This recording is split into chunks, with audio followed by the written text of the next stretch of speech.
Coming up, Hurricane Idalia is already lashing parts of Florida as it continues to strengthen in the Gulf of Mexico. Dedicated to eastern and southern Kentucky, this is WYMT Mountain News at 11. Good evening, I'm Steve Hensley. Idalia is now a strong Category 2 hurricane and is expected to continue to intensify, possibly even to a Category 4 before making landfall tomorrow morning. CBS's Jason Allen begins our coverage from Crystal River on Florida's west coast. As Idalia approaches Florida's west coast, the National Weather Service is warning of life-threatening storm surge, hurricane-force winds, flash flooding, and even tornadoes. It's almost certainly going to make landfall in the state of Florida as a major hurricane. Florida Governor Ron DeSantis urged residents in evacuation areas against trying to ride out the storm, expected to make landfall Wednesday morning. If you do choose to stay in one of the evacuation zones, first responders will not be able to get you until after the storm has passed. More than 24 counties have issued evacuation orders. On Tuesday, southwest Florida began to feel the impact of the storm from the Keys up through the Fort Myers Beach area and beyond.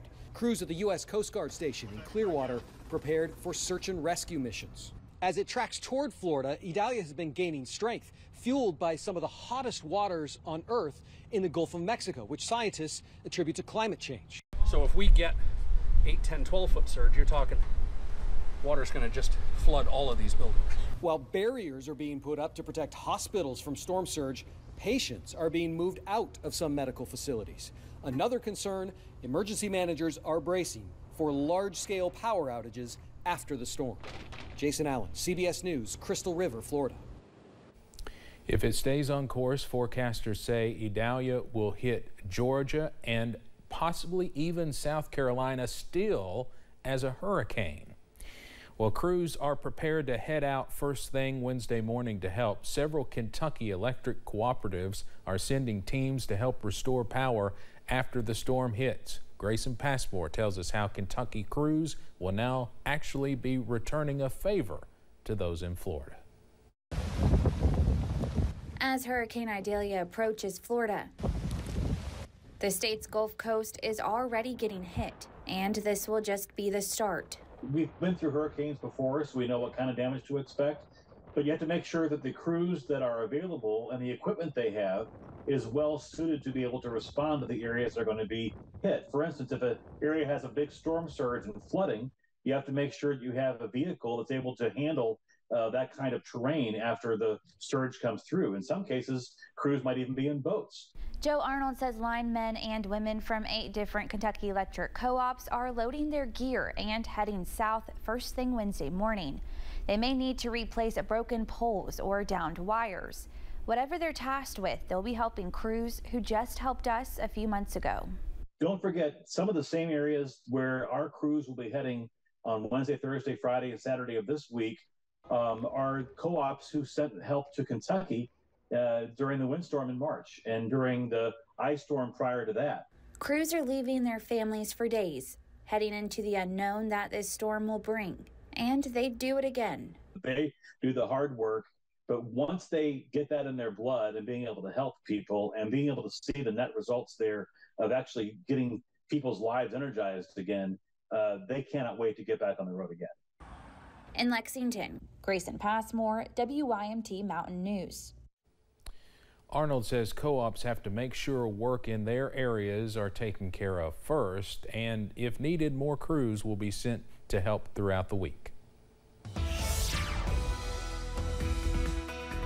Well, here is a look at satellite and radar over the past 6 hours. You can see just in 6 hours how well developed the eye, also the eye wall of Hurricane Idalia has gotten, and that will continue as we go into tonight as it continues to move over some very warm water, also a very favorable environment for more strengthening. As we stop the loop here, you can see some bands affecting portions of the Florida Peninsula, some heavy rain, some gusty winds, but the worst weather is in this band right here, this eye wall. That is where we could see winds more than 100 miles per hour, and that will continue pushing off to the north as we go late tonight, also early on Wednesday. This is the latest outlook from the National Hurricane Center at 11 o'clock. Winds of 110. It is just on the cusp of becoming a Category 3 storm, and that pressure is down to 958 millibars. But notice early on Wednesday, now we are looking at the potential for a Category 4 storm, winds of 130 miles per hour. We do have some hurricane warnings in place for the Big Bend area of Florida. We could see storm surge upwards of 12 to 16 feet above dry land in the Big Bend area. This is a live look from the Big Bend from our sister station WCJB, and as you can see, the water is calm now, but that will change as we go later on tonight, also into early Wednesday. Now this graphic stops at 9 feet, but we could see well above 9 feet in this red color from Cedar Key over to St. Marks, Florida. So we are tracking the potential for a very dangerous and life-threatening storm in northern Florida. We'll keep a close eye on that as we go into tonight, also early on Wednesday. Steve? All right, Cameron, thank you.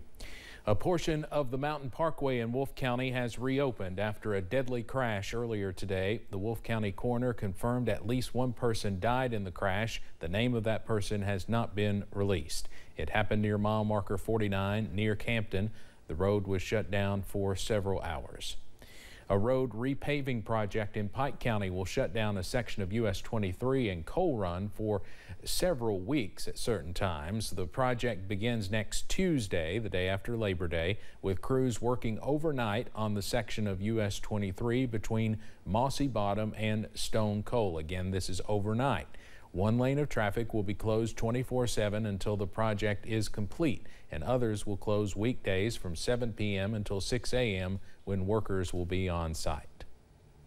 And the reason we're keeping that lane in each direction shut down at all times is it would take a lot longer if we had to take all the traffic control off the road each morning and set it back up each night. So you would double or triple the length of the project.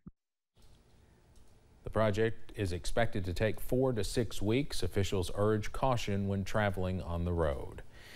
Kentucky state regulators have rejected a proposal to offer discounted electricity rates to a Chinese company planning to build a large cryptocurrency mine in Lawrence County. The Lexington Herald Leader reports the Kentucky Public Service Commission denied the deal in an order yesterday. The Public Service Commission's members say they are concerned Kentucky Power lacks the energy needed to power the crypto mining facility.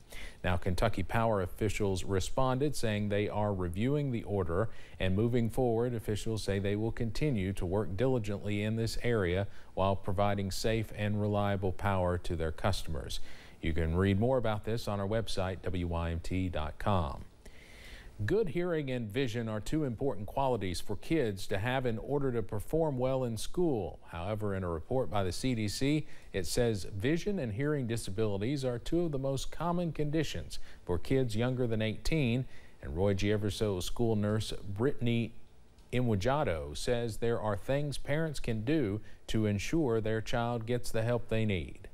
If a parent is noticing, signs or symptoms at home, they can reach out to us and we'll be happy to do their screening here at school, get that completed.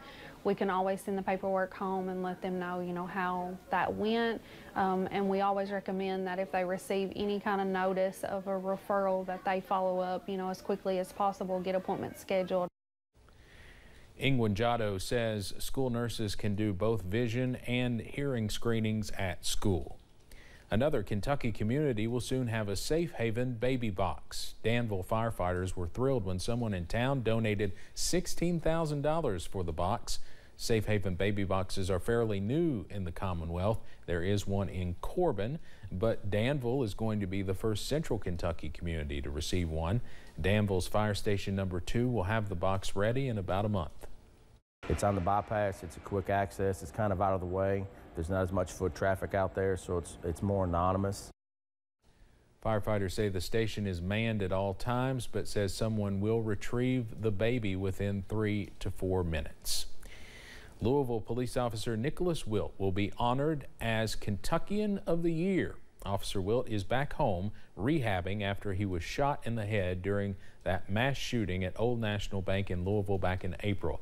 He was one of the first officers to respond to the bank. Police say his response likely saved lives. The Muhammad Ali Humanitarian Award ceremony is November 4th.